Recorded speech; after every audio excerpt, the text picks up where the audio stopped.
David here. A lot of good folks in the EV space have their eye on the future of V2X charging. For consumers, the promise of V2X is that it uses bidirectional charging to allow an EV owner to summon the energy being stored in their car batteries to power something like their home, or perhaps even send the energy back to the grid to make a little scratch on the side. But truthfully, the proceeds promised to your everyday driver who might own an EV or two aren't anything astronomical, and most homeowners don't actually own the vehicles with this capability yet anyway.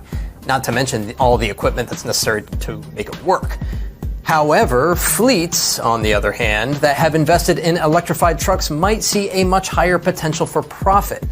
In a sense, fleets could, in theory, run their own little energy side business, selling energy from their own little power plant on wheels back to the grid when it is needed most. Now, this all sounds fantastic, but the devil is in the details. How would this work? And is this potential, is it years away, or is it something that fleets can do to boost their ROI today? And will there ever be a time when V2X is something common for all consumers? I don't know. So to find out today, I am talking with Nikolas Runge, VP of Product and Services at InCharge Energy, to understand the true benefits of V2X technology today and tomorrow. Nikolas, welcome to the show. Yeah, thank you very much for having me.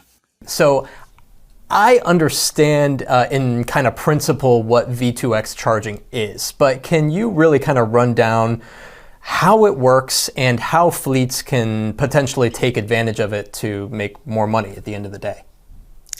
So, yeah, thank you very much, first of all, for having me. I'm very excited to talk about V2X charging, or actually more discharging in this case. How it is for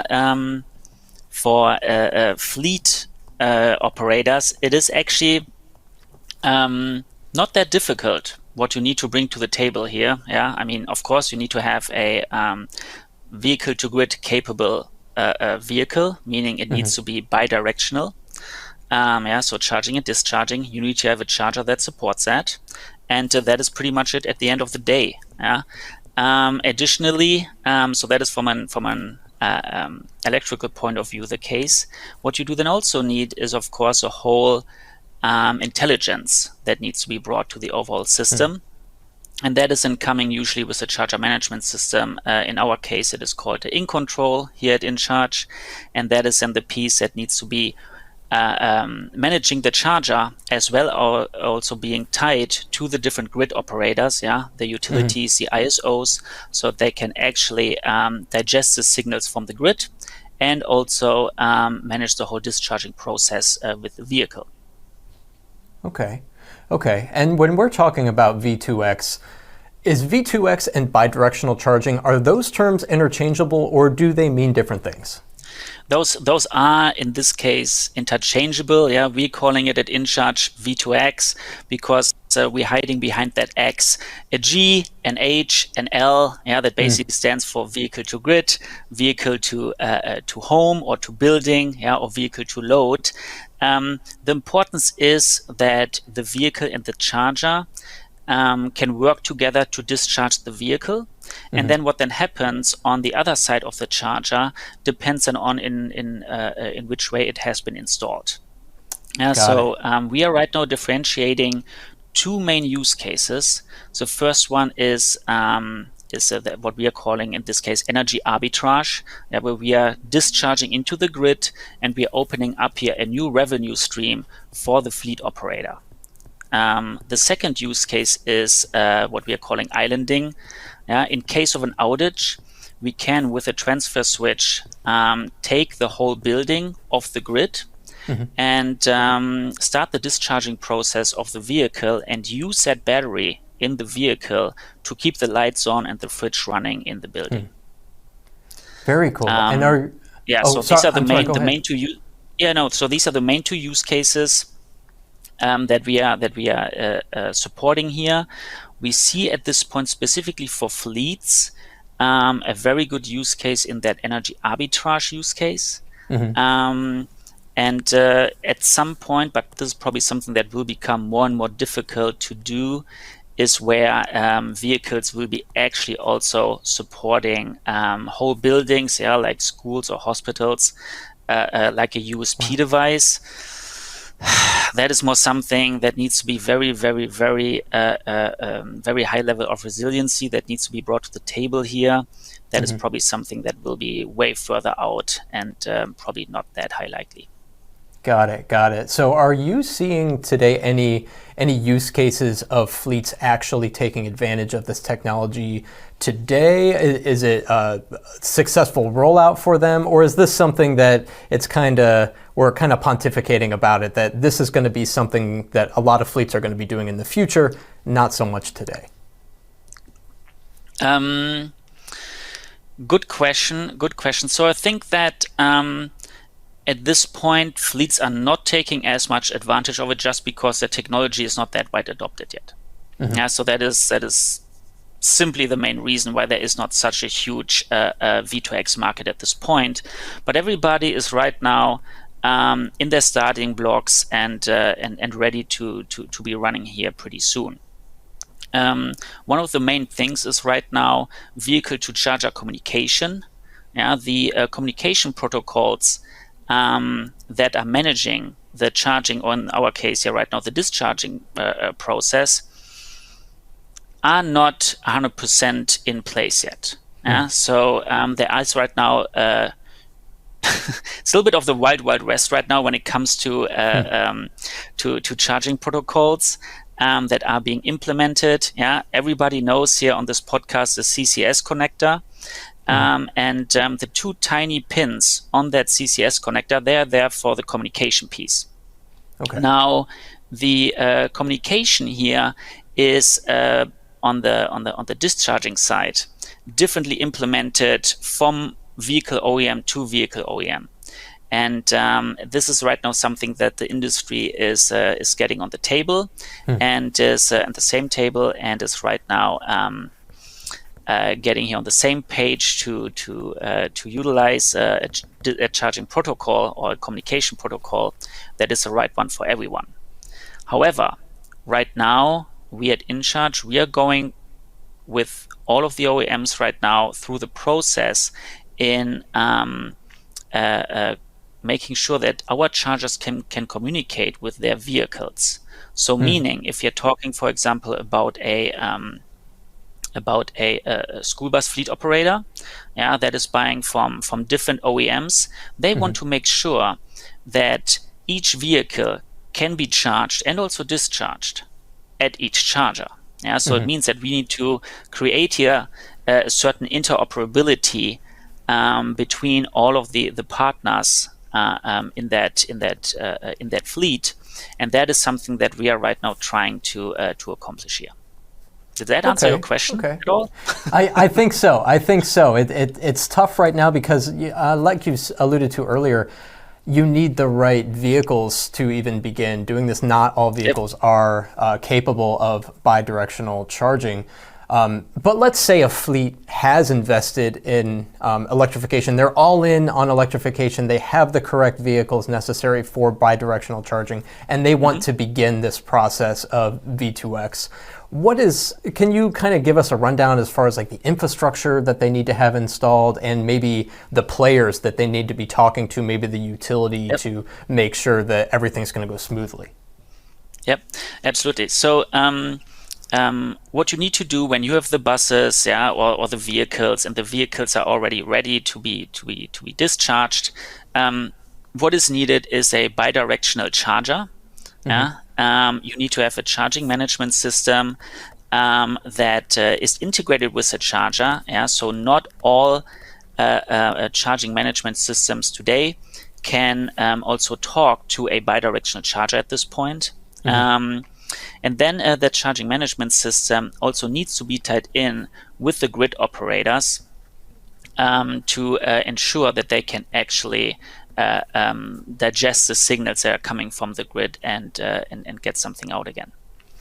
Then it is important that there is a contract in place. So they're right now specifically in California and also in Rhode Island and Massachusetts. are programs in place where you can participate on dispatch events, where the utilities and the grid operators are asking you to feed back into the grid in order to support it. So that would be then the last piece to the puzzle, and that is something that we are facilitating at InCharge as well, together with our partners that we have in these regions. Very cool. And in your mind, what would be the ideal fleet that would benefit the most from V2X?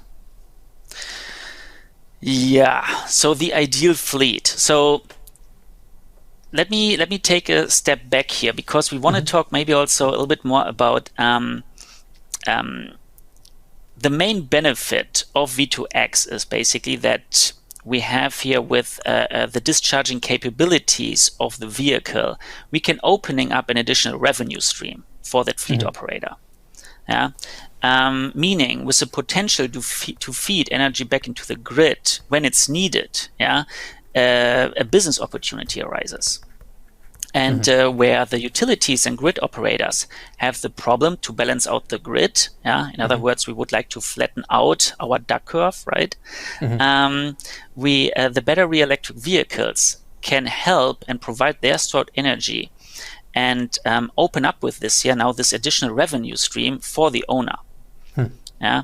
The best thing is that we are actually utilizing here an asset that is basically already paid for by its main function, providing transportation.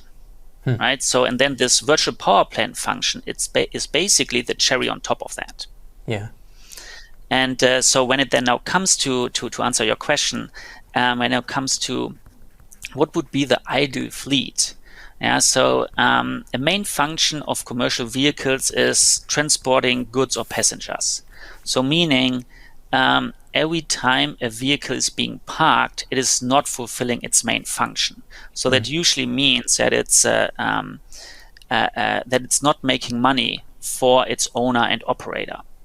So with now adding something like a V2G, in the V2G use case, this energy arbitrage revenue opportunity to this, we need vehicles that actually are being parked at a certain amount of time, because we also need a certain planning security here. So the best fleets for this are fleets where the vehicles are having quite some downtime in between routes. School buses right now is in the EV charging world right now basically the gold rush, if you will. And they are also very well suited with their use cases for vehicle to grid operations. So besides that, I would be careful with right now coming up here with ideas and naming other specific routes. It does not necessarily make sense for a fleet that runs 24/7. But it does potentially make sense for vehicles that are running between Monday and Fridays, and that are then being parked at their hubs on a weekend. Because that means on the weekend they can support the grid, and that then here makes them very well suited for such an application. Very, very interesting. And I know before we started our conversation here, we were talking a little bit about Boston Public Schools announcing that they were moving their entire bus fleet to electrification. I know InCharge has some part to play there. Do you know if they are planning to take advantage of V2X at some point? I cannot speak to that at this point. That is something that is a potential, but right now we are just helping our customers here learning more about their electrified fleet and taking it from there. Got it. So let me ask you this. Have you heard from any fleets, because this is such new technology, a lot of people aren't super familiar with everything going on here. Are you hearing from fleets that they might be shying away a little bit from V2X out of worry that, maybe they'll be ready to bring their trucks or their buses out on the road, only to discover that too much energy has been sapped from the grid and they don't have the charge that they expected when they get into that vehicle. Is that a possibility? Absolutely. So I'm hearing actually both things. Yeah. On one hand, fleet operators are super excited, and it might not be necessarily the partner that you mentioned on the East Coast, but maybe some partners in Colorado that are very heavily interested in actually also getting already pre-series production chargers here into the ground to test with a couple of vehicles. But I totally understand when some fleets do shy away from discharging their vehicles, because I mean, discharging a vehicle is the exact opposite of keeping the vehicle operational for its transportation purposes, right? So the bidirectional charging only makes sense for vehicles that are having the needed downtime between their routes, as I mentioned earlier a bit. Now we can help managing that, by obtaining the vehicle's departure time, getting the needed SOC in, so that they can make it through their daily routes that they have to do their normal work on. So that is something that we can help with in order to ensure that they have enough juice later in their battery, so they can make it through their day. So when you plug in the beginning of the charging process, and you then have to find a target SOC, then that it shows it with a little bit of buffer that you need for security, for planning security, that then gives you a certain window in which you can charge and discharge, and that is something that InControl is doing, that then our chargers would adhere to by ensuring that the next morning when the driver comes back to the vehicle, that it then has the actual needed SOC with a certain safety buffer to make it through the day. That makes a lot of sense. Okay. So we've talked a lot about fleets. What about consumers? Is this a technology that consumers, you believe, might be able to take advantage of down the road, where they can actually use bidirectional charging to maybe power their home at night, or send that energy back to the grid and make a little bit of money on the side, something like that? So I think that it is something definitely that is worth also exploring for the consumer market, and there are a lot of companies that are also right now thinking about it. We at InCharge, we are mostly focused on fleets. But when it comes to the consumer market, again, there are a lot of vehicles that are being parked overnight that are barely used, and they are standing around. So it does make 100% sense to do that. However, the communication then becomes a little bit more complex, because you have so many different players that you need to talk to in order to make a dispatch event here, to have enough participants on a dispatch event, and that is then where you are not talking to just a dozen fleet owners and fleet operators. You're talking then out of the sun to hundreds, and that is then something that is solvable. Again, there are companies that are working on that, and they are claiming to have solutions today. But it's definitely a big thing. So from my perspective, virtual power plants, where the batteries of the electric vehicles are being tied together as a swarm and are then delivering electricity to the grid, is the thing that we will be having as a completely normal thing in the next 3 to 5 to 10 years. Wow, 3 to 5 years. That sounds really, really interesting. I'm definitely looking forward to seeing that.